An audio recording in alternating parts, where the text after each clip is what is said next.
اس وقت ملک میں جو ایک حالات کی خرابی ہے اور سراسیمگی ہے، خاص طور پر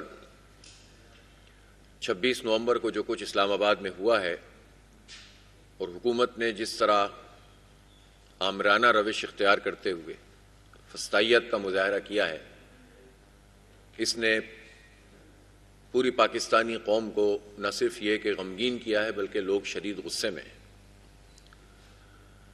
جمہوری آزادیوں پر جس طرح سے اس حکومت نے پابندیاں عائد کی ہیں،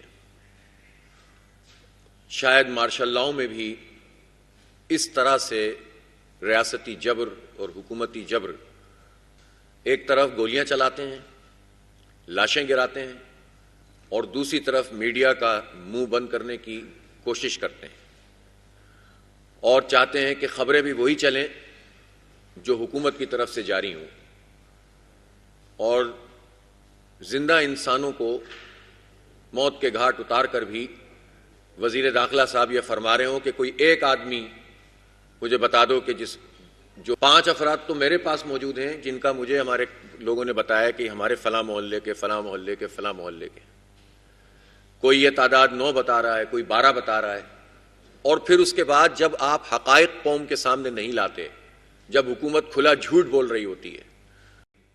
اگر مطیع اللہ جان کوئی اس پر ورکنگ کر رہے تھے، کوئی بات سامنے لانا چاہتے تھے، تو ان کو ایک انتہائی شرمناک اور جعلی قسم کے مقدمے میں گرفتار کر لیا گیا۔ ایک نوجوان یہاں یوٹیوبر ہے شاکر احوان، اس کو گرفتار کر کے رکھا ہوا ہے۔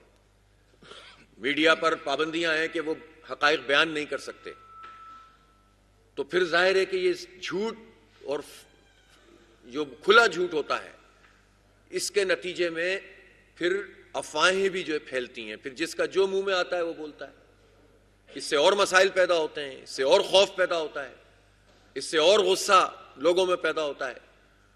تو میں یہ پوچھنا چاہتا ہوں کہ جو کچھ حکومت نے کیا ہے، یہ کس آئین کے تحت کیا ہے، کس قانون کے تحت کیا ہے، کس ضابطے کے تحت کیا ہے؟ پاکستان میں جو بھی ہے جمہوری حکومت ہے نا، یعنی نظام، حکومت تو فارم 47 والی بنائی گئی ہے، لیکن نظام تو جمہوری ہے نا، چاہے کہنے کو صحیح۔ آئین موجود ہے، آئین میں انسانی حقوق موجود ہیں، جمہوری آزادیاں موجود ہیں، سیاسی آزادیاں موجود ہیں۔ ہر پولیٹیکل ورکر کو یہ حق حاصل ہے کہ وہ اپنی آواز بلند کر سکتا ہے، ہر سیاسی جماعت کو یہ حق حاصل ہے کہ وہ احتجاج کر سکتی ہے، وہ مظاہرہ کر سکتی ہے، اور حکمران طبقہ یہ چاہتا ہے کہ وہ پورے ملک کو ہی نو گو ایریا بنا دیں سیاسی ورکرز کے لیے، اور جب احتجاج کے لیے لوگ کھڑے ہوں تو ان کے اوپر گولیاں چلا دی جائیں، شیلنگ بھی کیوں کی جائے، لاٹھی چارج بھی کیوں کیا جائے، لیکن یہ تو گولیاں چلا دیتے ہیں، لاشیں گرا دیتے ہیں، خوف پیدا کرنا چاہتے ہیں۔ تو یہ کسی صورت میں بھی قابل قبول نہیں ہے، یہ قابل مذمت ہے۔ اور میں اس وقت فوری مطالبہ تو یہ کرتا ہوں کہ اتنے بلڈ شیڈ کے بعد، اتنا خون بہا، اتنے لوگ زخمی ہیں، اس پر تو وزیر داخلہ صاحب محسن نقوی صاحب کو فوراً استعفیٰ دے دینا چاہیے۔ کیا جواز ہے ان کا اس وقت اس پوزیشن پہ رہنے کا، جب یہ انسانی جانوں کا تحفظ نہیں کر سکے بلکہ خود اس عمل میں شریک ہوئے ہیں؟ جوڈیشل کمیشن بننا چاہیے، بااعتماد جوڈیشل کمیشن جس پر اتفاق ہو، اور وہ جوڈیشل کمیشن اس پورے واقعے کی تحقیقات کرے تاکہ حقائق قوم کے سامنے آئے۔ اس طرح میڈیا کا گلا بند کر کے آپ اپنی مرضی کے چیزیں نہیں چلا سکتے۔ آج کے زمانے میں آپ لوگوں کو پابند نہیں کر سکتے، سوچ پہ پہرے نہیں بٹھا سکتے۔ میں ان تمام لوگوں کو کہ جو احتجاج کے عمل میں شریک ہوئے سیاسی ورکرز، ان تمام سیاسی کارکنوں کو اور عوام کو جنہوں نے یہ مظاہرہ کیا، رکاوٹیں جگہ جگہ کھڑی ہوئیں اور اس کے باوجود وہ آگے بڑھے، یہ سیاسی ورکر یہ کسی ایک پارٹی کا سرمایہ نہیں ہوتے، یہ دیکھا جائے تو قوم کا سرمایہ ہوتے ہیں۔ یہ بڑی مشکل سے تیار ہوتے ہیں۔ جہاں آمرانہ طرز حکومت ہو، جہاں پر لوگوں کی آوازیں بند کی جا رہی ہوں، جہاں لوگوں کو سیاسی عمل سے دور کرنے کی کوششیں کی جاتی ہوں، جہاں جمہوریت کے اوپر قدغن لگائی جاتی ہو، جہاں الیکٹیبل اور طاقتور لوگوں کو، ارب پتی اور کھرب پتی لوگوں کو سیٹیں بیچ کر اور خرید کر جو ہے وہ مسلط کیا جاتا ہو، وہاں پر ایک سیاسی کارکن تمام خطرات کے باوجود اگر سڑک پر نکلتا ہے تو وہ پوری قوم کے ماتھے کا جھومر ہے، اور اس نے یہ ثابت کیا ہے کہ عوام کا راستہ نہیں روکا جا سکتا۔ یہ سوالات اپنی جگہ موجود ہیں کہ لیڈر سیاسی کارکنوں کو جھونک دیتے ہیں اور خود سائٹ پکڑ لیتے ہیں، اور اس کے نتیجے میں اور کیوس پیدا ہوتا ہے۔ ڈسپلن جب نہیں ہوتا، کوئی کمانڈ نہیں ہوتی، تو مخلص کارکن ان کو فسطائیت کے سامنے لا کر کھڑا کر دیا جاتا ہے، اور سارا نقصان ان عام کارکنوں کا ہوتا ہے جو اپنے جذبے کے ساتھ اپنی لیڈرشپ پہ یا اپنی پارٹی یا کسی ایشو کے ساتھ کھڑے ہوتے ہیں۔ لیکن اس وقت سوال یہ ہے کہ حکومت نے جو کچھ کیا ہے اس پر سب کو مل کر آواز بلند کرنی چاہیے۔ مجھے افسوس کے ساتھ یہ کہنا پڑتا ہے کہ کل بلوچستان اسمبلی نے جو حرکت کی ہے اور پی ٹی آئی پر پابندی لگانے کے لیے جو قرارداد پاس کی ہے، یہ قابل مذمت ہے۔ اس سے پتہ چلتا ہے کہ بلوچ عوام، بلوچستان کے لوگ تو ویسے ہی سیاسی آزادیوں اور بنیادی انسانی حقوق کے حوالے سے پریشان ہیں۔ وہ لوگ تو حکومت اور ریاست سے اپنا حق مانگتے پھر رہے ہیں، اور ان کے اوپر جو اسمبلی لا کر بٹھائی گئی ہے، سیٹیں بیچی گئی ہیں باقاعدہ، اور اپنی مرضی کے لوگوں کو لا کر جو اسمبلی وہاں پر بنائی گئی ہے، اکثریت اس میں وہ ان لوگوں کی شامل ہے، اور انہوں نے وہ کام کیا ہے کہ جو خود ان سب کے اوپر بھی آئے گا۔ کیسے آپ کسی پارٹی کو جس کو کروڑوں لوگوں نے ووٹ ڈالا ہو، کیسے کسی پارٹی کو کہ جس میں لوگ سڑک پر نکل کر احتجاج کرنے کے لیے اور تمام تر ہتھ کنڈوں کے باوجود نکلنے کے لیے تیار ہو جاتے ہوں، جس کے وہ پارٹی جو تمام جگہوں پر موجود ہے، آپ کو اختلاف ہو سکتا ہے، میں بھی اختلاف ہے بہت ساری چیزوں پر، لیکن اس کا مطلب کیا ہے کہ آپ پابندی کی قراردادیں پیش کروائیں گے؟ اب پنجاب اسمبلی میں بھی آپ لانا چاہتے ہیں، تو یہ جو طرز عمل ہے یہ آمرانہ طرز عمل ہے، یہ جمہوریت نہیں ہے۔ یہ ماضی میں بہت سارے لوگوں کے اوپر کر کے دیکھ لیا ہے۔ ایک زمانے میں جماعت اسلامی پہ بھی پابندی لگا کے دیکھ لی تھی عامروں نے، تو لگا تو نہیں سکے، آج الحمدللہ موجود ہیں۔ تو یہ جعلی طریقوں سے لوگوں پہ پابندیاں لگا کر عوام کی آواز بند کرنے کا عمل، یہ بہت ہی خراب عمل ہے، قابل مذمت عمل ہے، اور اس کو کسی صورت میں بھی قبول نہیں کیا جا سکتا۔ ان تمام واقعات کی جو 26 نومبر کو رونما ہوئے ہیں، اس کی تحقیق ہونی چاہیے۔ بہرحال اس پورے عمل میں سیاسی کارکنوں کے لیے بھی اور پارٹیوں کے لیے بھی ایک سبق موجود ہے۔ ہمیں یہ سمجھنا پڑے گا کہ پارٹیاں بھی خاندانوں سے آزاد ہونی چاہیے، پارٹیاں بھی طاقتور لوگ، ارب پتی کھرب پتی لوگوں کے چنگل سے نکلنی چاہیے۔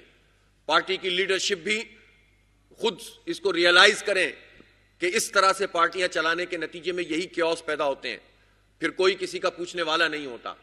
بہرحال جو کچھ بھی ہے، یہ نہیں ہو سکتا کہ یہ طے کر دیا جائے کہ آج ہم نے چونکہ گولیاں چلا کے خون بہا دیا ہے تو کل کوئی جرات ہی نہ کرے احتجاج کرنے کی، اور اسلام آباد کے بارے میں کہا جائے کہ یہاں تو کوئی احتجاج ہو نہیں سکتا۔ کس قانون کے تحت نہیں ہو سکتا؟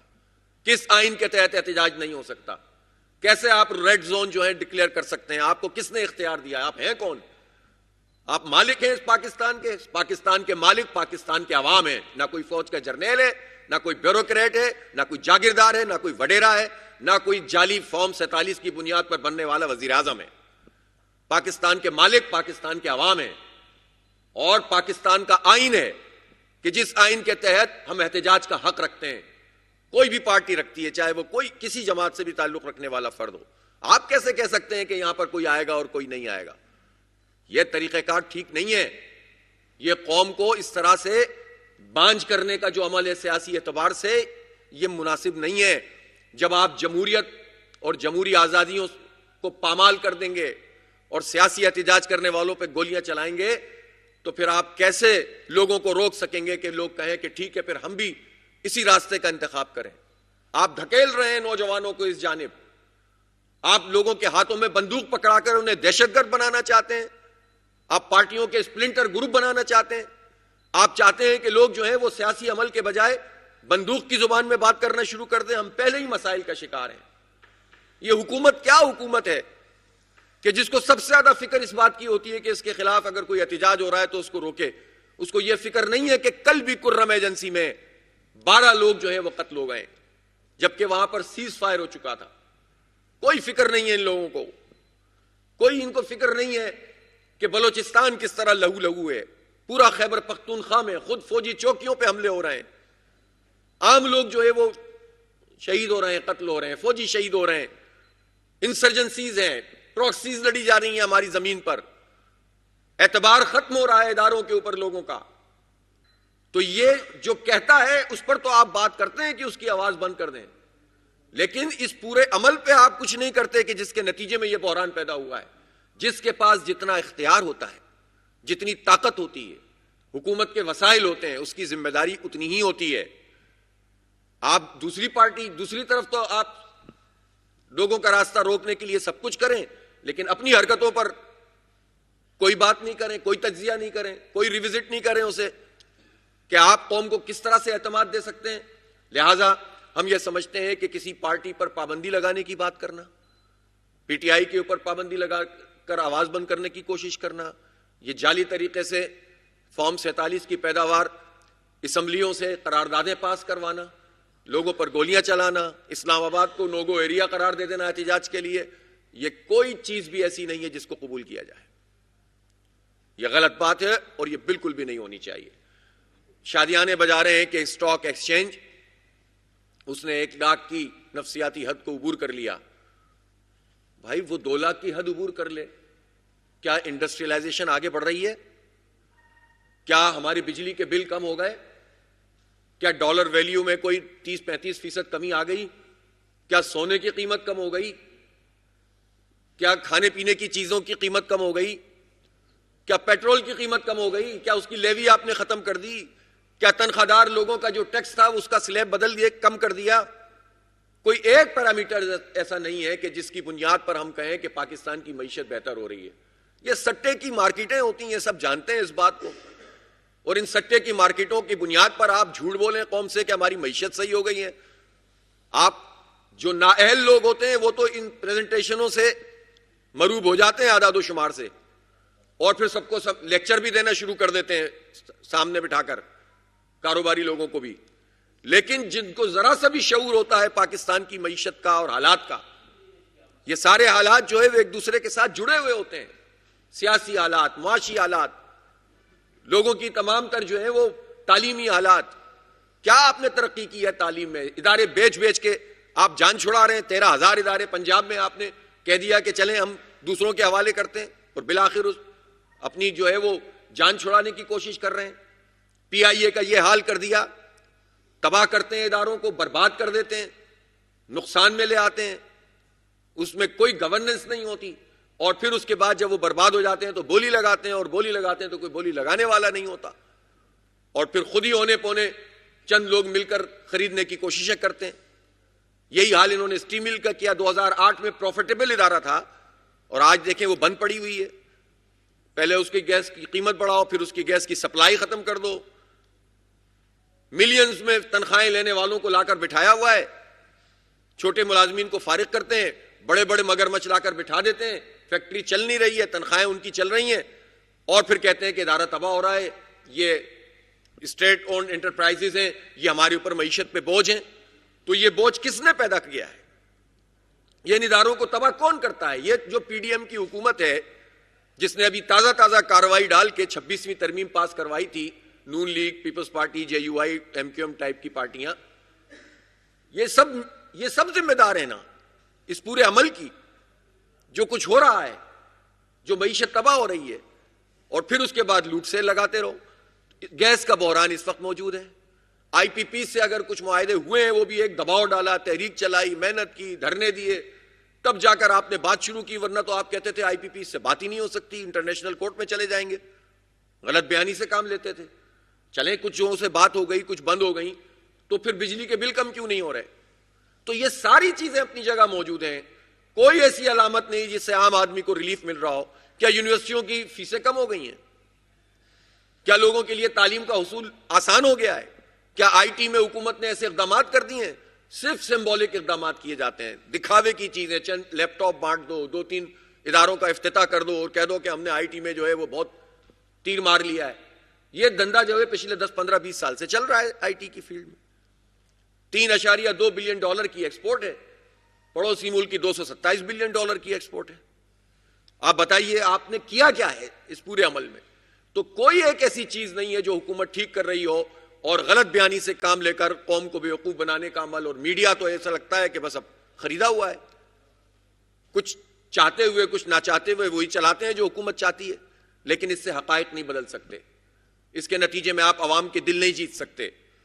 عوام کو جب تک آپ آزادی نہیں دیں گے، عوام کو اختیار نہیں دیں گے، عوام کے زخموں پر پایا نہیں رکھیں گے، جب تک یہ مسئلہ حل نہیں ہوگا۔ اب بھی حکومت کے لیے یہ وقت ہے کہ وہ اس پالیسی کو ختم کرے، جوڈیشل کمیشن بنے، حقائق قوم کے سامنے لائے جائیں اور اس کے مطابق کارروائی ہو، اور اس کے ساتھ ساتھ پیرلل یہ کام کیا جائے کہ تمام پارٹیوں کے ساتھ بیٹھ کر بات کریں، اس کے علاوہ کوئی دوسرا راستہ نہیں ہے۔ اور یہ بھی تمام تر چیزوں کے اندر سامنے آنا چاہیے کہ یہ پورا عمل جو ہوا تھا 24 نومبر سے لے کر 26 نومبر تک، اس میں کیا کیا طے پایا تھا پارٹیوں کے درمیان، اور طے پانے کے بعد اگر چیزیں اس طرح سے نہیں کی، حکومت نے نہیں کی یا کسی اور نے نہیں کی، تو وہ بھی قوم کے سامنے آنا چاہیے۔ کون کون سے فیکٹرز ہیں جو اس پورے عمل کو سبوتاج کرنے میں سرگرم ہوئے، اور ان کے تانے بانے کہاں سے ہیں؟ کون لوگ ہیں جو پاکستان میں کیوس پھیلانا چاہتے ہیں؟ کون لوگ ہیں کہ جو پاکستان کے ان تمام حالات کو خراب کرنا چاہتے ہیں؟